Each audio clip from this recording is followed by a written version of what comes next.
Hi, it's Ms. Young, and I'm recording this so that you can complete page 15 of your interactive notebook. Since we did not get a chance to do this example in class, please make sure that you fill it in. For general form of an ellipse, we will begin with the general form of any conic section, which is ax squared plus bxy plus cy squared plus dx plus ey plus f equals 0.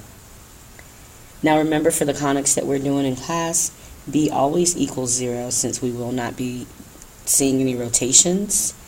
Specifically for the ellipse, a and c must have the same sign but different numbers.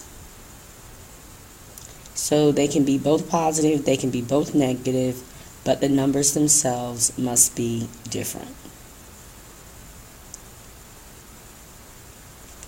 So as an example, let's take a look at how we can recognize an ellipse. Suppose we're given the equation 4x squared plus y squared minus 24x plus 4y plus 24 equals 0. This is our example.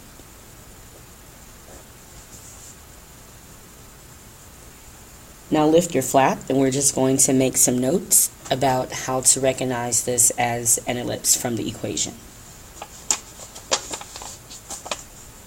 I'll rewrite the equation 4x squared plus y squared minus 24x plus 4y plus 24 equals 0.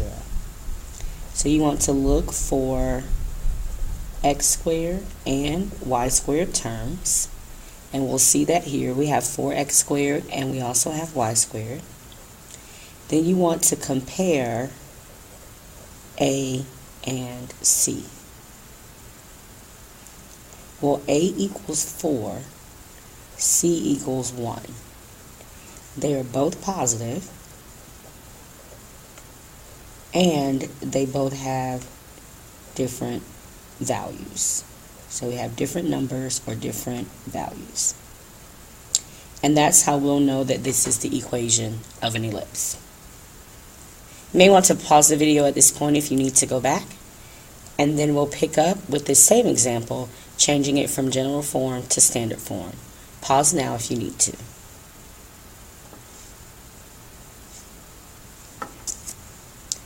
Okay, welcome back. Let's take a look at this same example. We want to write this equation in standard form.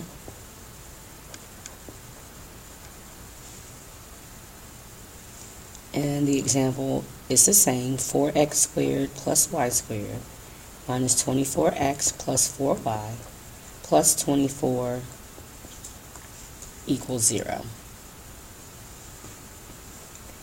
We'll do this by completing the square.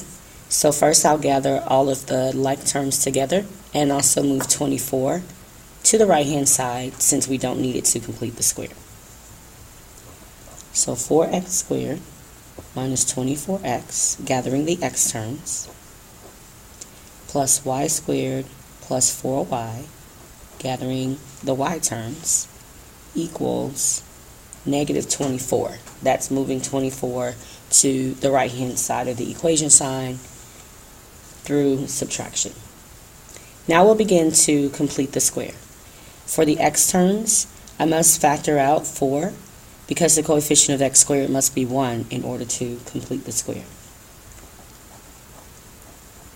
The remaining factor is x squared minus 6x. And if I follow through with completing the square, 6 divided by 2 is 3, and 3 squared is 9, so I'll add 9 here. For the y squared term, coefficient of y squared is already 1, so I can just complete the square without factoring anything out. This is y squared plus 4y. 4 divided by 2 is 2, and 2 squared is 4, so I'm adding 4 here. Now on the right hand side, I have equals negative 24. I must add 4 times 9. So that's adding 36, and I must also add this 4. So that when I'm done, I have 4 factoring this x squared minus 6x plus 9 into a binomial squared becomes x minus 3 squared.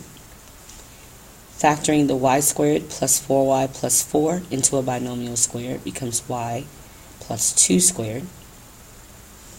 And then adding negative 24 to 36 to 4, I obtain a value of 16. Now, in order to write this equation in standard form, I must have a 1 on the right-hand side of the equation, so I'll divide every term by 16. Simplifying, my equation is x minus 3 squared over 4 plus y plus 2 squared over 16 equals 1.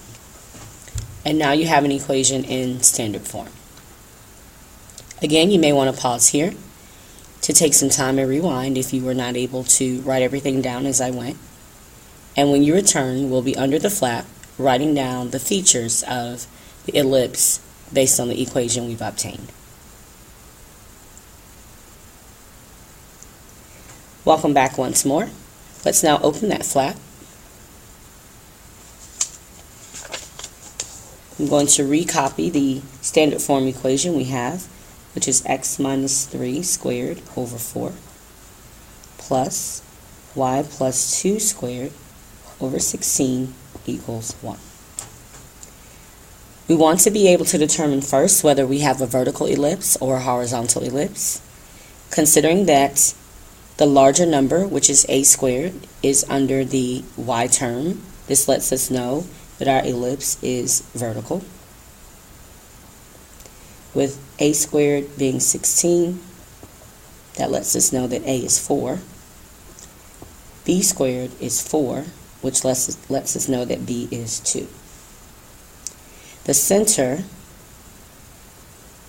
is HK, which we pull from here, 3 and negative 2. Then we want to make sure we identify our vertices, co-vertices, foci, and eccentricity. This is a vertical ellipse once more, and so if this is our center, the distance from center to vertex is vertical, and that is the distance a. We will add the value of a to our y-coordinate in order to find our vertices, and then subtract it as well. So the vertices are at 3, 2, as well as 3, negative 6. That's taking negative 2 and adding 4 to get 2, taking that same negative 2, subtracting 4 to get negative 6. Our co-vertices are horizontal. They're going to go from center to co-vertex. That distance is known as b. We know that b is 2, so we will take the center x-coordinate, add 2, and then subtract 2 in order to find the co-vertices. So our co-vertices are 1, negative 2, and 5, negative 2. Now to find the foci, we need the value of c. For the ellipse, c squared is a squared minus b squared. So if we take 16 minus 4, we find that c squared is 12. And taking the square root, c is the square root of 12. Now the foci are also located on the major axis. So the foci are on that same vertical line, which means that I need to add and subtract negative 12 to the y-coordinate in order to get the foci. The x-coordinate will remain the same. The foci can be found by taking negative 2, the y-coordinate, and adding square root 12 and subtracting square root 12. So the foci is 3, negative 2 plus root 12, or 3, negative 2 minus root 12. Now as far as eccentricity, eccentricity always equals the value of c divided by the value of a. And so for this ellipse, c is the square root of 12, and a is 4. It's okay if you leave it there, or you can simplify further to 2 root 3 over 4, which simplified once more is root 3 over 2. So our eccentricity is root 3 over 2. I encourage you to watch this as often as you need. post any questions that you have on Edmodo as you prepare for your test this weekend. Good luck.